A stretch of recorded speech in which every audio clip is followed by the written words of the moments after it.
Ferrari, Maserati, Lamborghini. When you think of expensive sports cars, these are the names that come to mind. So I was thinking, what about the Mercedes AMG GT? How does that compare? Fortunately, I got an email a couple weeks ago from a guy here in Philadelphia who has one, and he said, "You want to drive my AMG GT?" Yes, sir. Yes, I do. So I've been driving this car around for the last hour and a half on some great back roads, and I've quickly reached a conclusion. This car is criminally underrated. For more of my thoughts, click the link below to check out my column on autotrader.com/oversteer. Right now, I'm going to show you exactly what I mean. One of the reasons I think that people don't quite give this car the credit it deserves is they think that Mercedes makes boring old sedans for boring old men. But that's not quite true with the AMG GT S. This car, under the hood, has a twin turbocharged 4-liter V8 that makes 500 horsepower, mated to a 7-speed dual-clutch automatic transmission. The result is 0 to 60 in something like 3.3 seconds.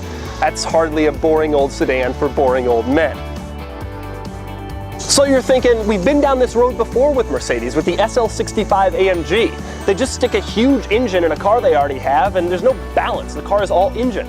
But that's not true with the AMG GT. This is a true sports car, and I'm going to show you what I mean. We'll start up front where the AMG GT has brakes. Lots of brakes. 15.5 inches of brakes. That's like an Acura Legend wheel of brakes. There are other sports car touches on the outside too, like this giant wing, and these huge rear exhausts, and this aggressive low front end treatment. Urgh.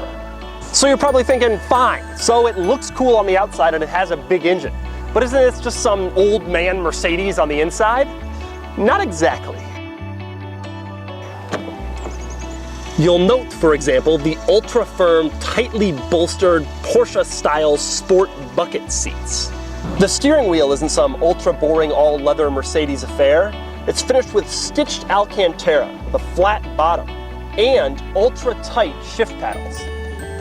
Unlike in a typical Mercedes, the wide array of buttons in the center don't control massagers and ventilated seats. Instead, there's a drive mode selector where you can choose race mode. You can turn off the traction control. You can dial up the suspension. You can put the car in manual mode. And my personal favorite, you can turn on the exhaust. The exhaust, you might be wondering? Yes, the exhaust. Here's how it sounds merely at idle.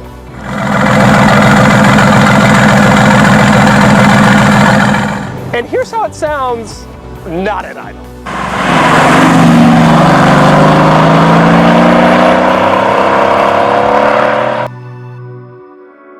Folks, there are only a few Porsche 911s in the world that sound like that, and they all have small block Chevy swaps.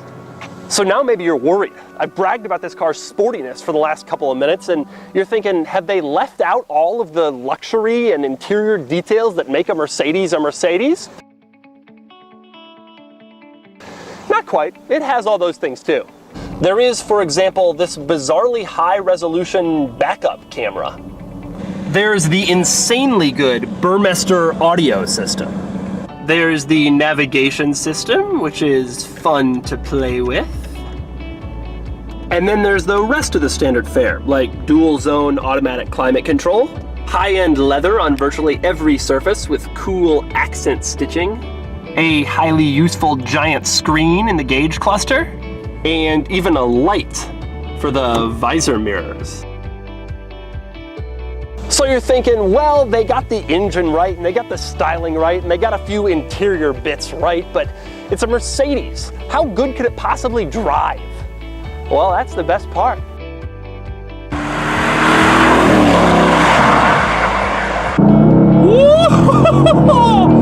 Wow. Man, this thing is absolutely wildly fast. Wildly. That is truly some unbelievable acceleration. I'm actually surprised when I floored that the car has only 500 horsepower, especially because I know it's actually a pretty heavy car. It weighs something like 3,500 pounds. but they've done an amazing job getting the power to the ground, and as usual, the dual clutch transmission in this car is absolutely amazing. Yes, I would prefer a stick shift, but I'm driving this car for a couple hours on a Saturday. I want to floor it and be amazed, and I'm flooring it and I'm amazed.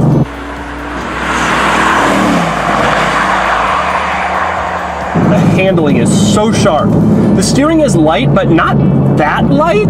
It's not like there's vagueness. It's not like you're like, where's the front end of the car? It's actually pretty good. You want to go somewhere, boom, you're there. And it's not twitchy. It's not twitchy like my Viper is. It's just good, which is better than twitchy. Something else I like about this car, you don't get a lot of points and stares. Some people like that. I like it to an extent, but it's nice to be able to drive something that's fun and exciting and awesome without having to explain, oh, it's a Ferrari, here's what it costs, here's what it looks like, here's what I paid for it, here's what I do for a living, you know, we can't trade at a gas station. It's nice to just be able to drive sometimes.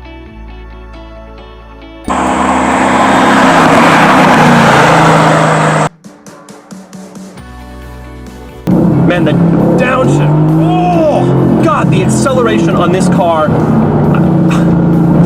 The cool thing about this car and the engine in this car is the torque seems to be available right away. In a Ferrari, you have to really work for that torque, which is fun in its own way, but if you want something where you just put your foot down and you go, this is a car where you can put your foot down and go, and you go.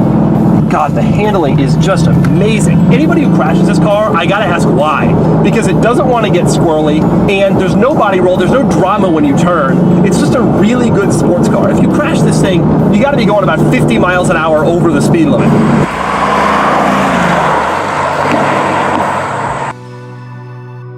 Any car that has the ability, and a 911 has this ability, and not many cars do, any car that has the ability to cruise around town like a normal vehicle and also rip up back roads and put a smile on your face is one of my favorite cars.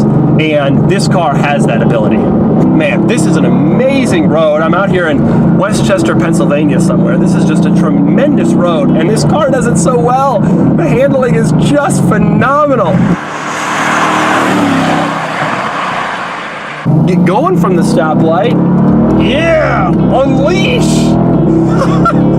This is insane. I should know, the owner of this car told me he's had a Ferrari 430, he's had a few Maseratis in his words. He told me he thinks this is the best driving car he's had. And I totally understand why. I was honestly expecting it to be floaty or heavy feeling, and it just isn't. It's a really, really well done, underrated, purpose-built sports car. I'm really, really impressed with the AMG GT.